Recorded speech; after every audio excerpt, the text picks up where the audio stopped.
같이 읽겠습니다. 시작. 유다의 여호와긴 왕이 포로로 잡혀간 지 37해 되는 해, 곧 바빌로니아의 에월므로닥 왕이 왕위에 오른 그 해 12째 달 27일에 에월므로닥 왕은 유다의 왕 여호와긴 왕에게 특사를 베풀어 그를 옥에서 석방하였다. 그는 여호와긴에게 친절하게 대답하여 주면서 그와 함께 있는 바빌로니아의 다른 왕들의 자리보다 더 높은 자리를 여호와긴에게 주었다. 그래서 여호와긴은 죄수복을 벗고 남은 생애 동안 늘 왕과 한 상에서 먹었다. 왕은 그에게 평생 동안 계속해서 매일 일정하게 생계비를 대주었다. 아멘. 예, 오늘은 우리가 주중에 함께 보고 있는 매일 성경 큐티 본문 중에서 한 본문 혹은 단락 등을 선택하여서 각자가 묵상했던 말씀을 우리 공예배에서 같이 나누는 그런 시간으로 가는 큐티 설교입니다. 오늘 본문은 열왕기하 마지막 장 마지막 절입니다. 말씀을 통해서 같은 은혜 누리시길 소망합니다. 제가 살고 있는 곳은 우리 교회 붙어 있는 아파트의 2층입니다. 저 끝자락에 살고 있습니다. 2층이다 보니까 장단점이 좀 극명한 것 같습니다. 근데 좋은 점만 얘기하자면은, 바로 저희 옆에 나무 조경이 잘 돼 있어서 바로 창가에서 손만 뻗으면 닿을 수 있게끔 나무가지 가까이 있습니다. 그래서 봄이 되면은 이 나뭇가지 끝에 그 핀 꽃이 창가에 방충망 열면 그냥 바로 닿아요. 방충망이 있다할 정도로 펴 있습니다. 비록 제가 꽃 이름도 잘 모르고 사실 코 가까이 대봤더니 향도 잘 안 나더라고요. 이름도 없고 이름도 모르고 향도 별로 안 나는 꽃이지만 그래도 그 붉게 피어난 잎을 보면은 생명이 살아있구나. 그런 것을 분명히 느낍니다. 그런데요, 그런 꽃들도 사실은 그제처럼 아주 세찬 비가 내린다거나 하면 여지없이 떨어지죠. 혹시 그런 비를 버티는 꽃잎이 있다 해도 이내 며칠 지나지 않아서 져버리곤 합니다. 화무 11홍이라는 말을 아마 들어보셨을 겁니다. 어떤 꽃도 열흘 이상 붉게 피지 못한다는 말이죠. 아름다움이나 권력, 부귀영화 이런 것들이 모두 영원하지 않음을 빗댈 때 많이 쓰는 말이 바로 화무 11홍입니다. 방금 우리가 읽었던 이 열왕기 하의 끝자락은 사실 열왕기하를 닫는 내용입니다. 근데 열왕기라고 하는 성경이 뭐냐면은 이름처럼 여러 왕들을 이제 언급하고 그들에 대한 이야기를 다룬 책이 바로 이 열왕기입니다. 많은 역사책들이 있죠. 우리나라에도 조선왕조실록이 있는 것처럼 많은 역사책들이 있지만은 일반 역사와 다른 것은 이 왕들의 업적이나 어떤 나라들의 흥망성쇠만을 초점 두지 않는다는 겁니다. 성경은 왕들의 이름을 언급하고 역사를 다루기는 하지만은 그 왕들에 대해서 평가하는 방법이 우리 역사와 좀 다르다는 거죠. 무엇입니까? 바로 그가 하나님 앞에 의로운 사람이었는지 죄를 지은 사람이었는지를 두고 판단하는 겁니다. 한 나라의 왕들도 결국에는 하나님 앞에서는 단 한 사람일 뿐이라는 것을 분명히 성경은 말해주고 있습니다. 오늘 본문인 이 열왕기하 마지막 장에는요, 다윗과 솔로몬으로 대표되었던 이 아주 찬란했던 만개했던 꽃과 같은 이스라엘의 마지막을 보여주면서 그 이스라엘이라는 꽃이 완전히 졌음을 보여줍니다. 이스라엘의 찬란했던 역사는 여호와긴 왕을 끝으로 완전히 끝이 납니다. 솔로몬이 지었던 예루살렘 성전은 완전히 붕괴됐고요. 그 안에 있던 각종 기구들도 다 빼앗겨서 텅텅 비게 됩니다. 그러나 죄수로 있던 여호와긴이 복권되면서 하나님께서 자기의 백성들에 대한 어떠한 끈을 놓지 않고 계심을 마지막으로 또한 보여주면서 열왕기하는 문을 닫습니다. 이 열왕기를 통해서 우리가 이스라엘 명명을 지켜보면서 우리에게 분명히 주는 교훈이 있음을 알기 원합니다. 먼저 우리에게 주는 첫 번째 교훈은 무엇이냐면 모든 것이 때가 있다는 겁니다. 모든 것은 다 때가 있습니다. 전도서에서 그 말을 잘 하고 있는데요. 우리 전도서 3장 1절에서 4절 말씀을 같이 읽겠습니다. 시작. 범사의 기한이 있고 천하 만사가 다 때가 있나니 날 때가 있고 죽을 때가 있으며 심을 때가 있고 심은 것을 뽑을 때가 있으며 죽일 때가 있고 치료할 때가 있으며 헐 때가 있고 세울 때가 있으며 울 때가 있고 웃을 때가 있으며 슬퍼할 때가 있고 춤출 때가 있으며. 그다음에 또 여러분들의 때가 이 가운데 있으신가요? 여러분들은 어떤 때이십니까? 웃는 때이십니까? 울고 계십니까? 슬퍼하십니까? 아니면 춤을 추고 계십니까? 근데 이런 때들이요, 참 지나야만 보이는 게 있는 것 같아요. 막상 지날 때는 모르겠어요. 정신이 없어서. 세상 지혜를 모두 가졌던 솔로몬조차도 자신의 삶을 돌아보니까 아, 그랬구나. 모든 것은 다 때가 있구나라는 것을 깨닫게 된 거죠. 사실 많은 사람들이 그런 것 같아요. 내가 지금 어떤 삶의 곡선 가운데 있는지 냉철하게 판단하고 안다는 거 참 어려운 일 같습니다. 사람들은 그때를 모르는 게 문제인 거죠. 내가 어느 때에 있는지. 근데 그럼에도 불구하고 사람들은 지금이 더 나은 때가 아닐까 싶어서 어떻게든 그때를 붙잡으려고 해요. 계속 시도를 하는 거죠. 근데 어떠한 때인지를 모르고 그것을 붙잡으려고만 하는 그 행동 자체가 사실은 사람이 얼마나 어리석은 존재인지를 또한 도리어 방증한다고 저는 믿습니다. 이스라엘의 멸망 때도 사실 그랬거든요, 여러분들. 다 다루지는 못했지만은 하나님께서 이 시기에 오기 전까지 계속해서 이스라엘 백성들을 향해서 말씀하셨어요. 직접 말씀하시기도 하시고 선지자를 보내시기도 하고 어떤 사건을 통해서 드러내 보이시고 옆 사람을 통해서 또는 누군가의 입술을 통해서 행동을 통해서 계속 말씀하시는 겁니다. 너희들 가운데 죄악이 있다. 너희들 가운데 고치지 못할 병들이 있다. 너희들이 오만 가운데 쌓여 있다라고 말이죠. 그렇기 때문에 너희들이 멸망의 길로 가고 있다라는 것을 말해주고 있습니다. 사람들은 어때요? 인정하지 않아요. 인정하지 않는다는 거예요. 아닙니다. 저는 아닙니다. 저는 아무런 문제가 없습니다. 하나님 보시기에 그럴지 몰라도 저는 여전히 괜찮습니다. 그래서 이스라엘 백성들이 어떻게 해요? 여전히 내가 할 수 있다는 믿음 가지고 온갖 방법을 다 써요. 어떻게든 살아남으려고 온갖 수단을 가리지 않고 합니다. 때로는 어떤 외교의 문제라고 생각해서 열심히 외교력을 펼쳐서 다른 나라와 좋은 관계를 맺으면 나라가 망하지 않겠지라는 것에 집중을 둬요. 어떤 새로운 사람들이 있으면 또 지혜를 듣는다고 가기도 하고 여러 가지 방식대로 사람들이 살아내려고 합니다. 어떨 땐 눈치를 보기도 하고 어떻게든 아등바등 살아내려고 하는데 그 가운데 더 권력을 잡으려고 남들을 짓밟고 올라서는 그런 사람들이 그 내부에도 또 생깁니다. 그렇겠지만 결국 아무도 결국에는 하나님의 때를 바꿀 수는 없었습니다. 기원전 586년에 남유다는 결국 망했고요. 그리고 아이러니한 것은 이 이스라엘을 멸망시킨 나라인 바빌로니아, 다른 성경에선 바벨론으로 나오는데 이 바벨론은 50년 정도밖에 지나지 않아 그 나라 역시 망합니다. 평생을 갈 것 같고 이스라엘을 멸망시켜서 정말 힘이 세었던 그 나라도 채 100년을 가지 못했다는 거죠. 이런 어리석은 사람들에게 모든 것이 때가 있음을 말해주는 솔로몬은요. 이 모든 때가 있음을 말하는 구절 마지막에 이렇게 말합니다. 우리 3장 11절 전도서 말씀도 같이 읽겠습니다. 시작. 하나님이 모든 것을 지으시되 때를 따라 아름답게 하셨고 또 사람들에게는 영원을 사모하는 마음을 주셨느니라. 그러나 하나님이 하시는 일의 시종을 사람으로 측량할 수 없게 하셨도다. 아멘. 우리가 가져야 할 마음은요, 그러니까 지금 이때를 어떻게든 붙잡고 있는 그런 게 아니에요, 여러분들. 시간을 잡으려고 하면 어때요? 마치 그 흐르는 물을 손으로 움켜잡을 때 어때요, 여러분들? 아마 다 해보셨을 것 같아요. 흐르는 물을 어떻게든 잡아보려고 해요. 잡히던가요?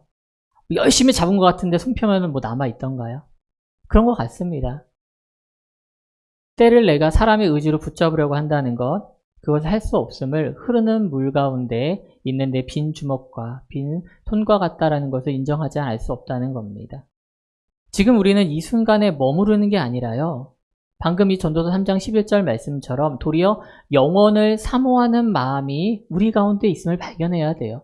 하나님은 때를 붙잡으라고 한 게 아니라 하나님의 때를 알 때 너희 가운데 하나님이 어떤 일을 행하셨는지 하나님께서 우리 가운데 어떻게 우리를 아름답게 만드셨고 우리 가운데 어떤 마음을 주셨는지를 깨닫길 원하시는 겁니다.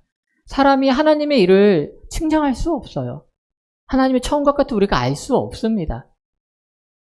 우리가 우리 시대를 살아간다고 생각하지만 우리의 모든 시대는 하나님의 때 안에 있는 것 아니겠습니까?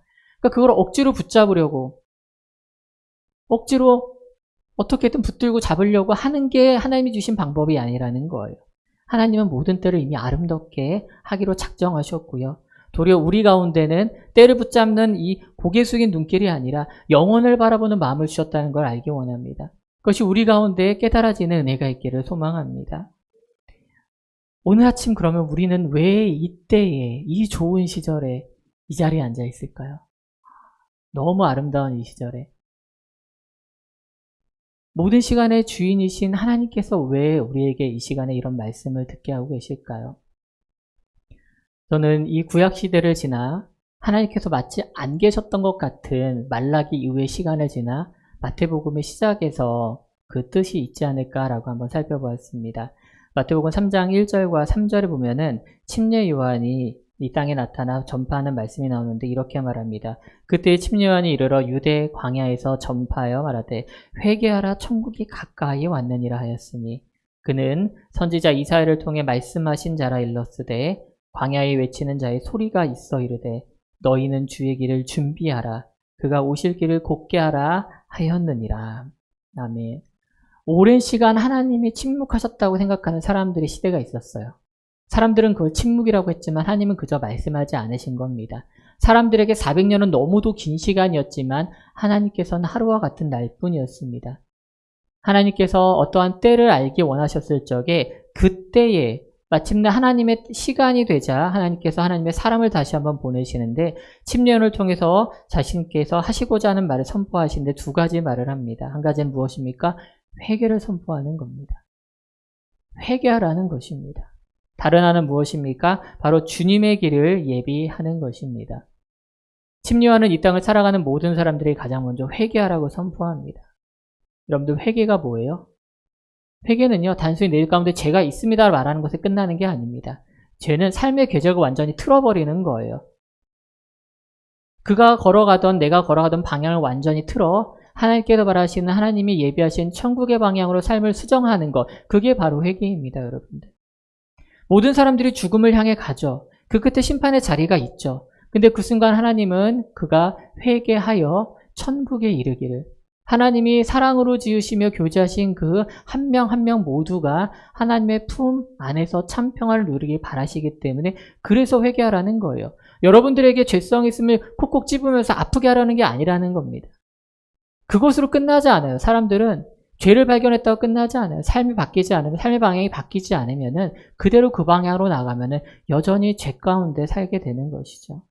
동시에 또한 침례 요한은요, 지금의 때가 지나면은 자신의 역할은 끝난다는 걸 말합니다. 사람들은 침례 요한의 입술을 봤어요. 눈을 봤어요. 그의 발걸음을 봤어요. 근데 침례 요한은 자신에게 주목하지 말라고 말합니다. 왜냐하면 자신의 때는 지금이 끝이고 그 이후에 예비하신 예수 그리스도가 우리를 위해 이 땅에 오셨음을 분명히 알아야 하기 때문인 것입니다. 그래서 우리 역시 이 말에서 끝나는 게 아니라 하나님의 때 가운데 분명히 우리에게 예비하신 때가 예수 그리스도를 우리를 위해서, 나를 위해서 이 땅에 보내셨음을 분명히 우리가 깨달아 알아야 한다는 것입니다. 그럼에도 우리는 어때요, 여러분들? 피조물로 태어난 이 인생이 마치 내가 모든 것의 주인인 양 살아가지 않아요, 여러분들? 그래서 우리가 오늘 이 11개를 마무리하면서 이 말씀 가운데 우리에게 주시는 두 번째 교훈을 바라봐야 합니다. 바로 그것이 무엇이냐면 모든 것은 하나님의 주권 아래 있다는 겁니다. 모든 것은 하나님의 주권 아래 있음을 기억하시기 바랍니다. 이 주권이란 말이 무슨 뜻인가 조금 더 찾아봤더니 주인 주자에 저울 추자, 저울 추권, 또 권세권이라는 말을 쓰더라고요. 이게 한자인 경우에는 이제 그림을 따라서 만난 한자인데 이 나무 목자에다가 새가 올라가 있는 그림을 따서 만들었다고 하더라고요. 권자가. 그러니까 사람들이 막 많고 세상의 모든 것 다 있는데 높은 산에 나무에 올라서 마치 그 아래를 다 아는 것처럼 쳐다보는 황새의 모습을 보면서 이 권세 또한 저울을 의미하는 것을 단어를 만들었습니다. 우리는 우리 각자가 자신의 나무에 있는 것 같아요. 내가 다 내려다보는 것 같아요. 내가 내 삶의 주인인 것 같은 삶을 추구할 때가 있습니다. 며칠 전에 참 아이러니한 일을 하나 겪었어요. 와서도 아내하고도 같이 얘기를 했는데, 제가 얼마 전에 지역 목회자들, 우리 지역이 아니라 충남 지역 목회자들이 다 모이는 장소에 갈 일이 좀 있었습니다. 충남 이곳저곳에서 오신 목회자분들, 사모님들, 여러분들이 많이 모였어요. 모이면 또 이제 자연스럽게 또 같이 모이는 무리들이 있어요. 또 그런 걸 잘 알아가지고서는 이게 사실 운동이었는데 정장 입고 오신 분들 몇 분 보이시더라고요. 알겠다. 저도 이제 몇 번 다니니까 조금 알 것 같아요. 목회자는 아니구나. 근데 다 저 앞에 놓여있는 의자에 딱 한두 명씩 앉더라고요. 그런 회사에 소위 의뢰 말한 이제 높은 사람들이 온 겁니다. 그래서는 예배가 있으니까 대표 되시는 목사님이 설교도 하시고 찬양도 하고 하는데 이제 그런 사람들 순서가 됐어요. 그래서 어떻게 해요? 마이크 하나씩 줘야 되잖아요. 또 지금 설교보다 더 길게 얘기해요. 그래서 감사하다고 목회자분들에서 기도하고 있다고 진짜 신앙이 있는지 모르겠지만 막 얘기를 해요. 저도 이제 그 지역을 처음 갔는데 말 그대로 그 지역에서 이름들 알만한 사람들이 모였더라고요. 그 지역 사람들은 꽤 높은 사람들 많이 모였어요. 그리고서는 저는 볼 일이 있어 다시 넘어왔죠. 넘어와서는 아내랑 밥을 먹었어요. 그때 밥을 먹었는데 뉴스를 이렇게 보고 있는데 제가 갔던 지역의 시장이 불법 선거로 벌금형 받았다고 바로 나온 거예요. 그 자리에 있었는데 바로 불과 1시간 전에 그 자리에서 막 다음 표를 얻기 위해서 막 그랬던 사람이 불과 1시간이 지나지 않아서 속보로 기사가 뜬 거예요. 저는 원래 그분 이름도 몰랐고 아무것도 몰랐는데 제가 그 자리에 갔다가 왔는데 그분은 막 그 자리에서 자신의 다음 스텝을 위해서 열심히 했을 텐데 너무 허무하다는 생각이 드는 거예요. 이게 권력인가? 이게 세상 사람들이 그렇게 원하고 밟고 올라가고 싶었던 그 자리인가? 라는 생각이 들더라고요. 한 개인도 이럴진데 여러분들 생각해보면은 역사적으로도 수천 년을 지배한 나라가 하나도 없어요. 우리가 들으면 알만 로마 제국도 그렇고요. 스페인 왕조, 대영 제국, 미국이라고 그럴까? 미국 몇 년 안 됐잖아요, 여러분들. 세워진 지 2, 3년밖에 안 된 나라인데 얼마나 갈지도 몰라요. 그래서 그런 사람들과 그런 어떤 나라들을 두고 잠언에선 또한 이렇게 말하기도 합니다. 같이 읽어볼까요? 시작. 대저 재물은 영원히 있지 못하나니 면류관이 어찌 대대에 있으랴. 맞습니다. 재물이든 권력이든 면류관이든 영원히 가는 게 있습니까, 여러분들? 갑자기 그런 노래가 생각이 나네요. 설교 원고는 없는데, 맨몸으로 태어나? 그 노래 있잖아요. 타타탄가. 갈 때도 아무것도 못 가져가잖아요, 여러분들. 여러분, 옷 입고 태어난 사람, 손이 없으시죠? 갈 때도 남이 입혀주는 수의 입고 가요. 사실 그것도 다 없어질 것이죠. 자신의 권력과 힘을 의지했던 사람들은요, 자신이 붙들었던 그게 사라질 때 모든 것을 잃어버립니다. 그런데 다른 사람들이 있어요. 뭐냐면은 죽음을 경험한 사람은 다릅니다. 죽었다가 살아난 사람들은 삶의 주권이 나에게 없음을 너무도 명확하게 압니다. 모든 주권이 처음부터 내게 아님을 인정하고요. 하나님 아래에 모든 삶이 있음을 인정하는 삶은 다르다는 겁니다. 성경에서는 그런 사람들을 두고 예수로 죽고 예수로 산 사람들이라고 말을 합니다. 그런 믿음의 사람들이 공통적으로 고백하는 게 있는데 디모데후서에서 사도 바울이 자신의 아들과 같은 디모데에게 이런 고백을 합니다. 같이 읽어보겠습니다. 시작. 이로 말미암아 내가 또 이 고난을 받되 부끄러워하지 아니함은 내가 믿는 자를 내가 알고 또한 내가 의탁하는 것을 그날까지 그가 능히 지키실 줄을 확신함이라. 아멘. 고난 가운데 있는 사도 바울이 부끄러워하지 않아요. 왜냐면은 내가 믿는 자가 누군지 알거든요. 내가 유일하게 의지하며 내 삶의 주권을 둔 분이 누구인지 알기 때문에 지금 나의 삶을 부끄러워하지 않을 뿐 아니라 내가 그 주님께 의탁한 것이 결국 주님께서 마지막 날까지 능히 지키실 줄을 확신할 수밖에 없는 겁니다. 바울이 바로 죽었다 살아난 사람의 대표적인 사람 아니겠습니까? 아주 혈기왕성했던 어떤 절정기는 지난 사람이에요. 근데 하나님이 사용하시고 그 자리에 개입하셨다니까요. 그런 사람들을 성경에선 계속 말해주고 있습니다. 누가 있습니까, 여러분들? 바로 모세가 있습니다. 모세가 40살까지 왕궁에서 살았어요. 가장 권력이 넘치고 힘이 셌던 시간에 하나님이 사용하시던가요? 아니에요. 아니에요. 그리고 나서도 40년을 그냥 두십니다. 광야에서 아무것도 모르는 철부지 왕자였던 그가 40년 동안 광야에서 깎이고 낮아졌을 때, 여든이 되었을 때, 사람들은 다 이제 모든 절정기가 지났고 모든 게 끝났다 싶을 때, 그때 하나님이 모세의 삶에 개입하셔서 큰 일을 이루십니다. 또한 방금 언급했던 바울 어떻습니까? 바울도 정말 잘 나가던 청년이었어요. 근데 다메섹으로 가던 그 길 가운데 예수 그리스도를 만났을 때 그가 눈이 멀어버립니다. 보이지 않아요. 영구적인 장애가 왔다고 생각했어요. 그럼 어때요? 삶이 이제 끝난 거예요. 근데 그때 하나님이 그를 만나세요. 그때 내가 너를 이방의 종으로 세웠다라고 분명히 부르시면서 그를 그때부터 만져가시기 시작하시는 겁니다. 그렇다고 그의 병이 낫단 거야? 안 낫습니다. 그 삶 가운데 영원히 붙들고 살았지만 그는 그게 더 이상 중요하지 않음을 너무나도 잘 알았기 때문에 나의 삶의 주권이 이제 하나님께 있다는 걸 인정했기 때문에 더 이상 그것이 중요하지 않았던 것입니다.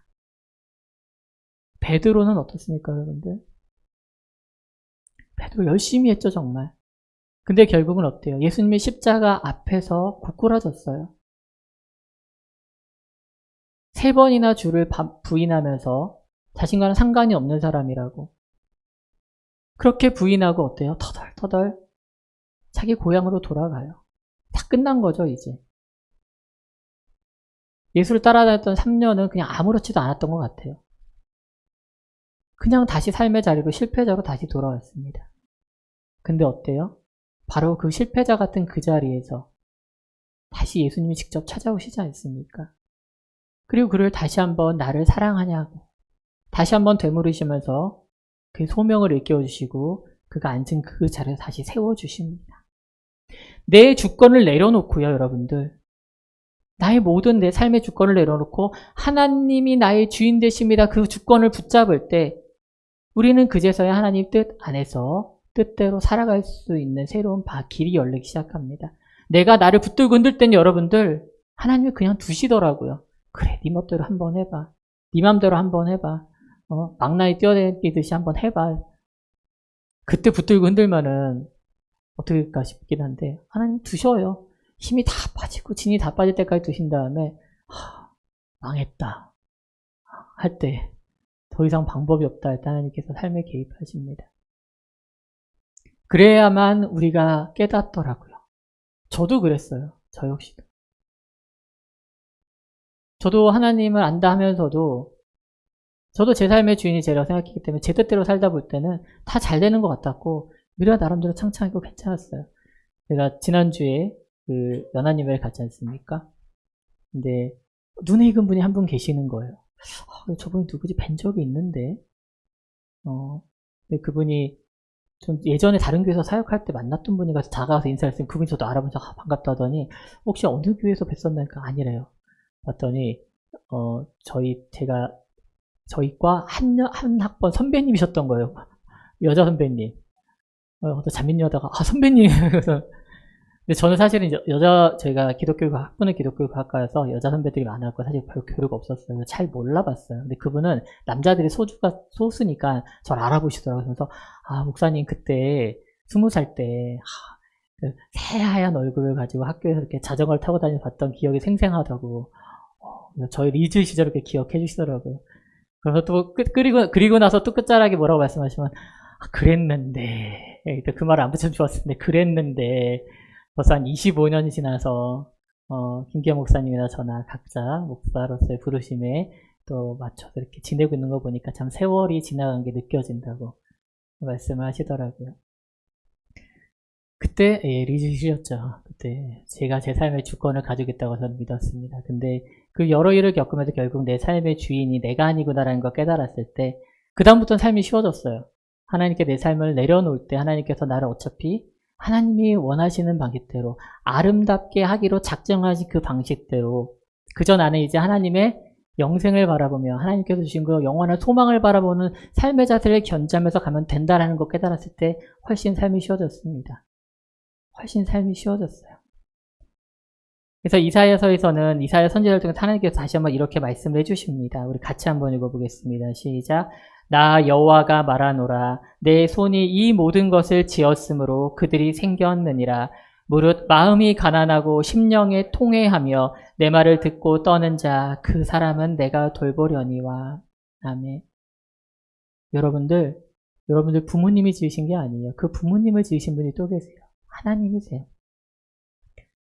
여러분들을 지으신 그 하나님이 여러분들 책임지십니다. 근데 어떤 상황일 때도 책임지신데요. 가난하고 심령이 통회하는 그 상태로 있는 그 모습 그대로 하나님께서 여러분들 돌보세요. 하나님의 말씀에 귀 기울인 자들을 하나님께서는 돌보신다라고 분명히 약속을 하십니다. 우리가 할 일은 뭡니까?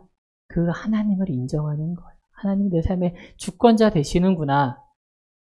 내가 내 삶의 주인인 줄 알았는데 나를 정말 책임지시고 돌보시는 분이 계시다라고 하는 그것을 인정하고 그 품 안으로 들어가는 것입니다. 오늘 우리가 읽은 이 열왕기하 마지막 절에 하나님의 이름이 보이시던가요? 사실 보이지 않습니다. 어느 순간 역사 가운데 하나님 이름은 보이지 않는 것 같아요. 때로는 우리 인생도 그런 때가 있는 것 같아요. 교회에서는 하나님 이름 언급하지 어디 세상 나가면 하나님 글씨나 보이냐고.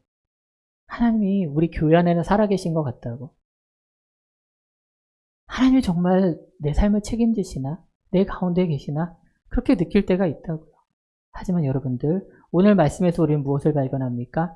모든 것은 때가 있는데 그 모든 때의 주인 역시 하나님이시며 모든 주권이 한 분 아래 있는데 그게 바로 하나님이시라는 겁니다.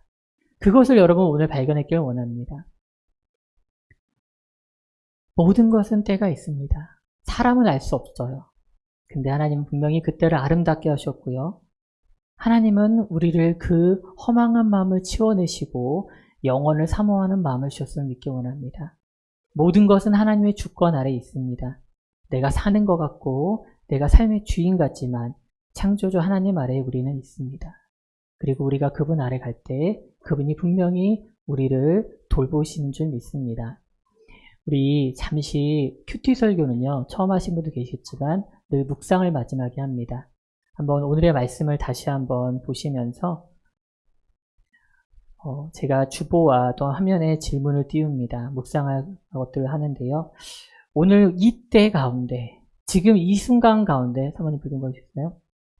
이때 가운데 오늘 나에게 주신 말씀은 무엇이었는지 그 말씀을 발견하기 원합니다. 사람마다 다 다를 거예요. 여러분들.